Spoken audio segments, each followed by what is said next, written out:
السلام علیکم میرے پیارے دوستوں بھائیوں، کیسے ہو؟ خیریت ہے؟ ٹھیک ہے۔ آج قاضی فائز عیسیٰ کے کیس میں بڑے اہم موڑ آئے، بڑے جذباتی سین آئے، اور آپ نے دیکھا کہ جیسے ہم نے صبح آپ کو بتایا تھا کہ ان کی اہلیہ قاضی فائز عیسیٰ کی جو اہلیہ ہے سرینا عیسیٰ، ان کو جو ہے وہ اجازت مل گئی تھی اور انہوں نے اپنا بیان ریکارڈ کرایا، اور آج انہوں نے اپنی تمام منی ٹریل، تمام تر چیزیں جو ہے نا وہ واضح کر دی ہیں کہ ان کی کسی بھی پراپرٹی میں جسٹس قاضی عیسیٰ کا نام نہیں ہے۔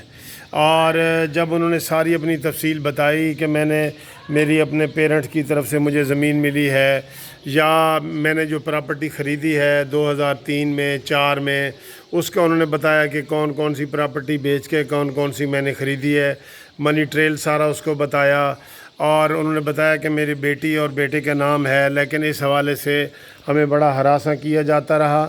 اور نہ تو سپریم جوڈیشل کونسل نے مجھ سے کوئی رابطہ کیا، نہ ایف بی آر والوں نے رابطہ کیا، اور اس طرح ہمیں جو ہے نا ساری فیملی کو بدنام کیا گیا، اور اس موقع پہ وہ آبدیدہ بھی ہو گئیں اور رونے بھی لگ گئیں۔ تو بعد میں ساری تفصیل انہوں نے تفصیل سے بتائی، تو جو کورٹ نے اینڈ پہ جو ہے نا کورٹ نے وہاں پہ اظہار اطمینان کیا کہ ہمیں تسلی ہو گئی ہے کہ کوئی اس میں ایسی بات نہیں ہے۔ تو دوستو، اس کے علاوہ جو ریمارکس آئے تھے وہ عمر عطا بندیال اور جسٹس باقر صاحب کے تھے، اور بڑے سنجیدہ قسم کے تھے۔ انہوں نے کہا ہے عمر عطا بندیال صاحب نے کہ احتساب کے نام پہ ہمیں بھی یوز کیا جاتا رہا ہے۔ یہ دیکھیں یہ کس طرف اشارہ ہے کہ احتساب کے نام پہ عدالتوں کو بھی یوز کیا جاتا رہا ہے، اور ان سے بھی الٹے سیدھے کام لیے جاتے رہے ہیں۔ اور پھر وہ جسٹس باقر نے کہا جی کہ ہمیں اپنی قربانی بھی اگر دینی پڑی تو ہم دیں گے، اور ہم اس کو منطقی انجام تک پہنچائیں گے، اور احتساب کے بارے میں بھی اپنے فیصلے میں لکھیں گے۔ ٹھیک ہے، لیکن دوستو اس میں ایک اہم موڑ اور اس میں آیا ہے جو میں آپ کو بتانا چاہ رہا ہوں بطور وکیل۔ وہ یہ کہ جب یہ ساری کارروائی ہوئی، اور آپ کو پتہ ہے کہ یہ 9 مہینے سے یہ کیس چل رہا ہے، 9 مہینے سے، اور اس میں یہ 37 پیشی تھی جس میں یہ 9 مہینے سے یہ کیس چل رہا ہے، اور سب کو پتہ ہے کہ اس میں قاضی فائز عیسیٰ کو مختلف کارنر سے بدنام کرنے کی کوشش کی گئی ہے۔ ایک نامعلوم شخص نے جو ہے نا وہ پٹیشن دائر کی، پھر سپریم کورٹ کے یہ آ گئے فروغ نسیم صاحب اور شہزاد اکبر، اور پھر عمران خان اور صدر پاکستان، اور کوئی کارنر ایسا نہیں چھوڑا انہوں نے۔ لیکن آج ساری وضاحت آ گئی ہے، اور انہوں نے کہا ہے عدالت نے کہ ہمیں اب تسلی ہو گئی ہے۔ اب دوستو اس کے بعد کیا ہوگا یہ ابھی عدالت نے نہیں بتایا، لیکن اب عدالت نے جو میں آپ کو یہ بتا رہا ہوں جو خطرناک موڑ جو آیا ہے، تو وہ اینڈ پہ انہوں نے بتایا کہ ہمارے پاس تو یہ کیس ہی نہیں ہے کہ ہم اس کے میرٹ کی بات کر سکیں، ہم تو صرف یہ بات کرنا چاہ رہے تھے کہ یہ بدنیتی پہ ہے یا نہیں ہے۔ منی ٹریل کا مسئلہ یا یہ جائیداد کہاں سے آئی ہے، یہ تو ہمارے پاس کیس ہی نہیں ہے، 10 رکنی بینچ کے پاس یہ کیس ہی نہیں ہے۔ تو یہ دیکھیں نا، یہ کتنی عجیب بات ہے کہ 9 مہینے ایک بندے کی کردار کشی ہوتی رہی ہے، اور 9 مہینے کے بعد آپ کہہ رہے ہیں کہ ہمارے سامنے یہ میٹر ہی نہیں ہے۔ تو پھر یہ میٹر نہیں ہے تو پھر کیوں ڈسکس ہوتا رہا ہے؟ کیوں ان کی ساری فیملی کو ڈسکس ہوتے رہے ہیں، اور کل جسٹس صاحب کو فائز عیسیٰ کو خود پیش ہونا پڑا، اور آج اس کی بیوی روتے ہوئے اپنا سارا ریکارڈ دے رہی ہے کہ جناب یہ ساری چیزیں میں نے کی ہیں، جس میں فائز عیسیٰ کا کہیں بھی نام بھی نہیں ہے فائز عیسیٰ کا۔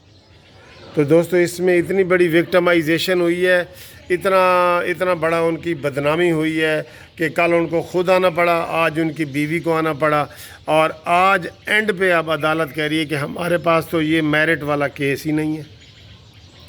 ہمارے پاس تو کیس ہے کہ جی یہ ریفرنس بدنیتی سے دائر کیا ہے یا نہیں، ہم نے صرف یہ دیکھنا ہے، یہ منی ٹریل اور یہ پراپرٹی وغیرہ یہ نہیں ہم نے دیکھنا۔ تو پھر 10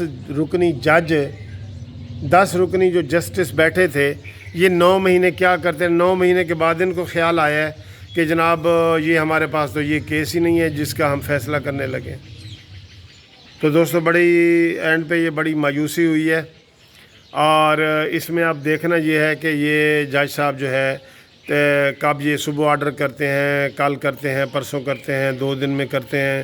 اور یہ کیس اب ختم کرتے ہیں یا FBR کو بھیجتے ہیں۔